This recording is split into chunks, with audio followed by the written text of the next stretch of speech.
ஓம் சாந்தி. இன்றைய முரளியின் தேதி 13/6/2026. இன்றைய சாக்கார முரளியின் முக்கிய கருத்துக்கள். பாபா சொல்கிறாரு, இனிமையான குழந்தைகளே, உலகம் முழுவதிலும் விகாரங்களின் வெப்பத்தை தணித்து அனைவரையும் குளிர்ச்சிப்படுத்துவதற்காக பாபா வந்திருக்கின்றார். ஞான மழை குளிர்ச்சியாக்கி விடுகின்றது. இப்போது முழு உலகமும் விகாரத்தில் மாட்டிக்கிட்டு வெப்பமாயிட்டாங்க. அப்போது அவங்கள குளிர்ச்சிப்படுத்துறதுக்காக பாபா வந்து இப்போ ஞான மழை பொழிந்து கொண்டிருக்கின்றார். இன்றைய கேள்வி, எந்த வெப்பம் உலகம் முழுவதையும் எரித்து கொண்டு இருக்கின்றது? பதில், காம விகாரத்தின் வெப்பம் முழு உலகத்தையும் எரித்து கொண்டு இருக்கின்றது. அனைவரும் காம அக்னியில் எரிந்து கருப்பாகிவிட்டனர். பாபா ஞான மழையினால் அவர்களை குளிர்ச்சி ஆக்குகின்றார். மழை பொழிவதால் பூமி குளிர்வது போல இந்த ஞான மழையினால் 21 பிறவிக்கு குளிர்ச்சி அடைந்து விடுவீர்கள். எந்த விதமான வெப்பமும் இருக்காது. தத்துவங்களும் சதோப்பிரதானம் ஆகிவிடுகின்றது. எதுவும் சூடாக இருக்காது. அப்போது பாபா இப்போ நமக்கு சொல்லக்கூடிய இந்த ஞானத்தின் மூலமாக நம்ம 21 பிறவிக்கு தூய்மையாக இருப்போம், குளிர்ச்சி அடைந்து விடுவோம். கூடவே தத்துவங்கள் கூட சதோப்பிரதானமாக ஆகிவிடுகின்றது 21 பிறவிகளுக்கு. ஓம் சாந்தி. ஆன்மீக குழந்தைகள் யாருடைய நினைவில் அமர்ந்து இருக்கிறீர்கள்? நிச்சயமாக தன்னுடைய ஆன்மீக தந்தையினுடைய நினைவில் அமர்ந்து இருக்கின்றீர்கள். ஆத்மா தன்னுடைய பரமாத்மாவினுடைய நினைவில் அமர்ந்து இருக்கின்றது. நமக்கு ஆன்மீக தந்தை வந்து புத்துணர்வு அடையச் செய்து குளிர்ச்சி ஆக்குகின்றார். ஏனென்றால் காமச்சிதையில் பாரதம் எரிந்து மடிந்திருக்கின்றது. வெப்பத்தை தணியுங்கள் என பாடுகின்றார்கள். எதனுடைய வெப்பம்? காமத்தினுடைய வெப்பம். வெப்பம் அதிகரித்தால் மனிதர்கள் இறந்து போகின்றார்கள். இந்த காமச்சிதையின் வெப்பத்தில் பாரதம் ஒரே அடியாக எரிந்து மடிந்திருக்கின்றது. ஆகையினால் எங்களை வந்து குளிர்ச்சி ஆக்குங்கள் என பாபாவை நினைக்கின்றார்கள். மழை பொழிந்தால் குளிர்ச்சி ஆகிவிடுகின்றது. பூமி குளிர்ச்சி ஆகிவிடுகிறது. இதுவோ ஞான மழையாகும். பாபா நமக்கு சொல்கிறது ஞான மழை. ஒரே ஒரு முறை வந்து இவ்வளவு குளிர்ச்சியாக மாற்றுகின்றார். இவ்வளவு அனைத்தையும் கொடுத்து விடுகின்றார். பிறகு சத்தியுகத்தில் எந்த பொருளும் வேண்டும் என்ற தீவிர ஆசை இருக்காது. சத்தியுகத்தில் எந்த பொருளும் வேணும் அப்படின்ற அந்த ஆசையே இருக்காது. அரை கல்பமாக நம்ம எப்படி இருந்தோம்? தீவிர ஆசையில் இருந்து வந்தோம். மீதி அரை கல்பமும் நம்ம வந்து எந்த ஒரு ஆசையும் இல்லாமல், விகார குணங்களே இல்லாமல் நம்ம நிர்விகாரியாக இருப்போம். ரொம்ப குளிர்ச்சியாக மகிழ்ச்சியாகவும் நம்ம இருப்போம். இந்த ஞான மழையால் உலகம் மற்றும் பாரதம் முழுவதுமே குளிர்ச்சியாகின்றது. நீங்கள் சொர்க்கத்திற்கு அதிபதி ஆகின்றீர்கள். மனிதர்கள் இறந்துவிட்டால் சொர்க்கவாசி ஆகிவிட்டார் என கூறுகின்றனர். அவர்கள் சும்மா வாய்க்கு இனிப்பாக மட்டும் பேசுகின்றார்கள். இப்போது சொர்க்கத்தின் ஸ்தாபனை நடந்து கொண்டு இருக்கின்றது என நீங்கள் மட்டுமே அறிகின்றீர்கள். இப்பொழுது பாபா வந்திருக்கின்றார். இந்த ஞான மழை பொழிந்து கொண்டு இருக்கின்றது. குளிர்ச்சியின் தாக்கம் 21 பிறவிகளுக்கு இருக்கின்றது. அங்கே மழையோ வேறு எந்த பொருளின் ஆசையோ இருக்காது. எப்போதும் வசந்தமே வசந்தமாக இருக்கின்றது. அங்கே எந்த விதமான துக்கமும் ஏற்படுவது இல்லை. சூரியன் கூட சதோப்பிரதானமாக மாறிவிடுகின்றது. ஒருபோதும் வெப்பத்தை காண்பிப்பது இல்லை. நீங்கள் முழு உலகிற்கும் அதிபதி ஆகிவிடுகிறீர்கள். இப்பொழுது அடிமையாக இருக்கின்றீர்கள் அல்லவா? நான் அடிமை, நான் அடிமை உன்னுடைய அப்படின்னு பாட்டு கூட பாடுறாங்க. பாபாவை நினைக்கின்றார்கள். உங்களுடைய சேவையில் நான் வந்து உங்களுடைய அடிமையாக மாறியிருக்கின்றேன் என இப்பொழுது பாபா கூறுகின்றார். நாம் வந்து நான் உங்களுடைய அடிமைன்னு பாடல் வந்து பாடினோம். இப்போ பாபா வந்து நமக்கு என்ன சொல்கிறாரு? உங்களுடைய சேவையில் நான் இருக்கின்றேன். நான் வந்து உங்களுடைய அடிமையாக மாறியிருக்கிறேன் அப்படின்னு பாபாவும் சொல்கிறாரு. குழந்தைகளாகிய உங்களுக்கு சேவை செய்கின்றேன். வேற்று உலகம், அதாவது அழுக்கான தேசம், அழுக்கான உடலில் நான் வருகின்றேன். இந்த அழுக்கான உலகத்தில் ஒருவர் கூட தூய்மையாக இருக்க முடியாது. சத்தியுகம் தூய்மையானது, கலியுகம் அழுக்கு நிறைந்தது என கூறப்படுகின்றது. ஏனென்றால் அனைவரும் விகாரிகளாக இருக்கின்றார்கள். பாரதவாசிகள்தான் இந்த ஞானத்தை புரிந்து கொள்வார்கள். யார் 84 பிறவிகளை எடுக்கின்றார்களோ அவர்களே இந்த ஞானத்தை வார்த்தை கேட்பார்கள். யார் சத்தியுகம் திரேதாவில் வருவார்களோ அவர்களே வந்து வரிசை கிரமத்தில் முயற்சிக்கு ஏற்ப பிராமணர் ஆவார்கள். இந்த அழுக்கான உலகத்தில் பகவான் வந்து அழுக்கானவர்களை படிக்க வைக்கின்றார். நான் குழந்தைகளாகி உங்களை படிக்க வைத்து தூய்மையாக மாற்றுகின்றேன் என்று பாபா கூறுகின்றார். இந்த கல்வியினால் எவ்வளவு பெரிய வருமானம் கிடைக்கின்றது பாருங்கள். அரை கல்பத்திற்கு நீங்கள் அதிர்ஷ்டசாலி ஆகின்றீர்கள். பாரதத்தில் 21 தலைமுறை என்று பாடப்படுகின்றது. இப்போது நீங்கள் எல்லையற்ற தந்தையிடம் இருந்து 21 பிறவிகளுக்கு ஆசியை அடைகின்றீர்கள். லௌகீக தந்தை கொடுப்பது அல்பகால நொடிப்பொழுது ஆஸ்தியாகும். இந்த தந்தையிடமிருந்து நீங்கள் 21 தலைமுறைக்கு துக்கம் அடையாத அளவு ஆசி அடைகின்றீர்கள். பாரதத்தில்தான் எல்லையற்ற சுகம் உள்ளது. இந்த ஞானம் வேறு யாருடைய புத்தியிலும் இல்லை. இந்த ஞானத்தை அளிக்கக்கூடிய பாபாவிற்கு தான் தெரியும். மேலும் யாருக்கு அளிக்கின்றாரோ அவர்களுக்குத்தான் தெரியும். வேறு யாரும் அறியவில்லை. இப்பொழுது உங்களுக்கு இந்த ஆன்மீக படிப்பின் பெருமிதம் இருக்கின்றது. ஆத்ம உணர்வு உடையவர் ஆனால்தான் அப்பாவை நினைக்க முடியும் என உங்களுடைய ஆத்மா இப்பொழுது அறிகின்றது. பாபாவுடன் தொடர்பு துண்டிக்கப்படுவதால் மாயாவின் குண்டு பாய்கின்றது. வாடிப்போய் விடுகின்றார்கள். நினைத்து கொண்டே இருந்தால் மகிழ்ச்சியின் அளவு அதிகரித்து கொண்டே இருக்கும். சிலர் பெரிய தேர்ச்சி அடைகின்றார்கள் என்றால் மகிழ்ச்சி ஏற்படுகின்றது. இதற்கு மேல் எந்த படிப்பும் இல்லை, அவ்வளவுதான் என்று நினைக்கின்றார்கள். ஆனால் நம்முடைய இந்த படிப்பை காட்டிலும் உயர்ந்தது வேறு எந்த படிப்பும் இல்லை என நீங்கள் அறிகின்றீர்கள். இந்த லக்ஷ்மி நாராயணன் கடந்த காலத்தில் நிச்சயமாக இது போன்ற படிப்பை படித்திருப்பார்கள். ராஜயோகத்தை கற்றிருக்கின்றார்கள். அதனால்தான் மகாராஜா மகாராணி ஆகியிருக்கின்றார்கள். ராஜயோகம் பழமையானது. பரம்பிதா பரமாத்மா வந்து சொர்க்கத்திற்கான ராஜயோகத்தை கற்பிக்கின்றார். கடந்த காலத்தில் இது போன்ற கர்மத்தை செய்திருக்கின்றார்கள். அதனால் இவ்வாறு மாறியிருக்கிறார்கள் என கூறுகின்றார்கள். இப்பிறவியில் நாம் 21 பிறவிகளுக்கு ராஜ்யம் செய்ய வேண்டும். சொர்க்கத்தில் வீற்றிருப்பதற்கு ஏற்ற கர்மங்களை கற்கின்றோம். ராஜா ராணி எவ்வாறோ அதே போன்று பிரஜைகள் அல்லவா? ராஜ்யம் இருக்கின்றது அல்லவா? ராஜ்யத்தை நிறுவுவதற்காக பாபா வந்திருக்கின்றார். பிறகு நீங்கள் சென்று 21 பிறவிகளுக்கு பாலனை செய்வீர்கள். 63 பிறவிகளாக துக்கத்தை அனுபவித்துள்ளீர்கள். இப்பொழுது அது அனைத்தும் முடிந்து போகும். பாரதத்திற்கு சொர்க்கம் என்று கூறப்படுகின்றது. இப்போது நரகமாக இருக்கின்றது. சிருஷ்டி எவ்வாறு மாறிவிட்டது? அந்த ராஜ்யம்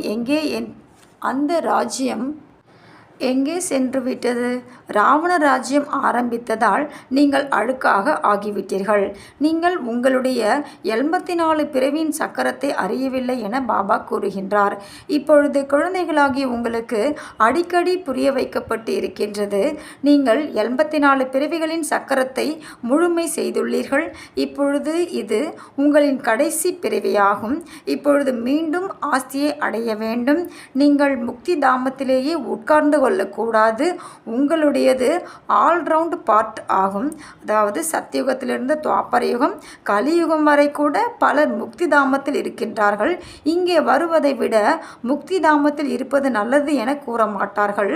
அதுவோ கொசு கூட்டத்தை போல ஆகிவிட்டது. வந்தனர் சென்றனர். மனிதர்களின் மகிமை கூட பாடப்பட்டு இருக்கின்றது. ஆரம்பத்தில் வந்தவங்களுக்கு தான் வந்து பக்தியில் கூட வந்து நினைவு சின்னம் வைக்கிறாங்க. அப்போது இறுதியில் வரவங்களுக்கு நினைவு சின்னம் எதுவுமே கிடையாது. அப்போது சத்தியுகம் ஸ்டார்டிங்கில் வரவங்களுக்கு தான் வந்து பக்தியில் கூட சிலைகள் வச்சு வழிபடுறாங்க. இறுதியில் வரவங்களுக்கு கிடையாது. இப்பொழுது பாபா கிடைத்திருக்கின்றார் என்றால் நீங்கள் கௌரவர்களிலிருந்து பாண்டவர்கள் ஆகின்றீர்கள். பாபா உங்களை துக்கத்திலிருந்து விடுவித்து வழிகாட்டியாக இருந்து அழைத்து செல்கின்றார். வீட்டை பற்றி யாருக்கும் தெரியவில்லை. ஆத்மா பிரம்மத்தில் கலந்து போகும் என அவர்கள் கூறுகின்றார்கள். அப்படியானால் அது வீடு கிடையாது. வீடு என்றால் வசிக்கும் இடமாகும். அதற்கு நிராகார உலகம் என்று கூறப்படுகின்றது. நாம் நிராகார ஆத்மா. நிராகார உலகத்தில் புள்ளியை போன்று வசிக்கின்றோம் என குழந்தைகளாகி நீங்கள் அறிகின்றீர்கள். அங்கேயும் நிராகார மரம் ஆகும். இந்த நாடகம் உருவாக்கப்பட்டு இருக்கின்றது.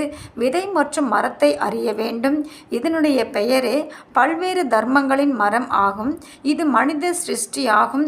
இதனுடைய விதை வடிவம் பாபா ஆவார். எவ்வளவு வகைகள் இருக்கின்றது. ஒவ்வொரு தர்மத்தினரின் தோற்றமும் தனிப்பட்டதாக இருக்கின்றது. பிறகு இங்கு கூட ஒருவரின் முகம் இன்னொருவரை போன்று கிடையாது. இவ்வாறு நாடகம் உருவாக்கப்பட்டு இருக்கின்றது. கல்ப விருட்சத்தின் ஆயுள் 5000 வருடங்கள் ஆகும். இதை பாபாதான் புரிய வைக்கின்றார். மனிதர்கள் நடிகர்கள் இங்கே நடிப்பதற்காக வருகின்றார்கள். இது மேடை ஆகும். வெளிச்சம் தருவதற்காக சூரியன் சந்திரன் இருக்கின்றது. இவை ஒன்றும் தேவதை கிடையாது. இதுவோ ஒளி தரும் விளக்குகள் ஆகும். ஆனால் சேவை செய்கின்றது. ஆகையால் தேவதை என்கிறார்கள். அதாவது சூரியன் சந்திரன் எல்லாமே இந்த ட்ராமாவுக்கு வெளிச்சம் தரும் விளக்குகள். இவை சேவை செய்கின்றது. ஆகையால் தேவதை என்கிறார்கள்.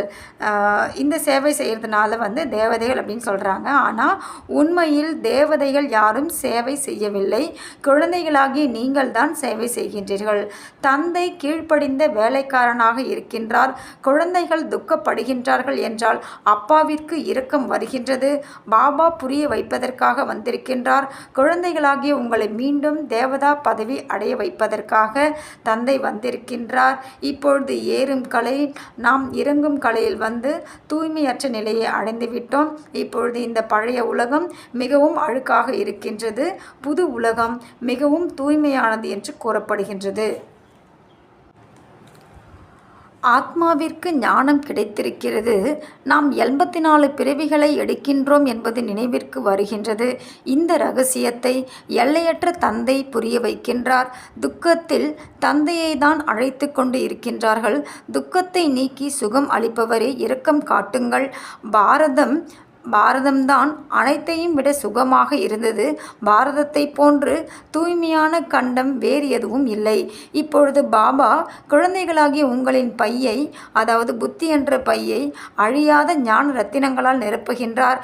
எப்பொழுதாவது இது போன்ற தந்தையை பார்த்திருக்கின்றீர்களா? குழந்தைகளே, நான் உங்களுக்காக வைகுண்டம் என்ற பரிசை கொண்டு வந்திருக்கின்றேன் என்று பாபா கூறுகின்றார். நீங்கள் சொர்க்கவாசியாக இருந்தீர்கள். இப்பொழுது பதீத நரகவாசியாகி விட்டீர்கள். யார் விகாரத்தில் ஈடுபடவில்லையோ அவர்களுக்கு தூய்மையானவர் என்று கூறப்படுகின்றது. சத்தியுகத்தில் சம்பூர்ண நிர்விகாரியாக இருக்கிறார்கள். இச்சமயம் சம்பூர்ண விகாரியாக இருக்கின்றார்கள். நீங்களும் சம்பூர்ண நிர்விகாரியாக இருந்தீர்கள் என பாபா கூறுகின்றார். இப்பொழுது சம்பூர்ண விகாரியாக இருக்கின்றீர்கள்.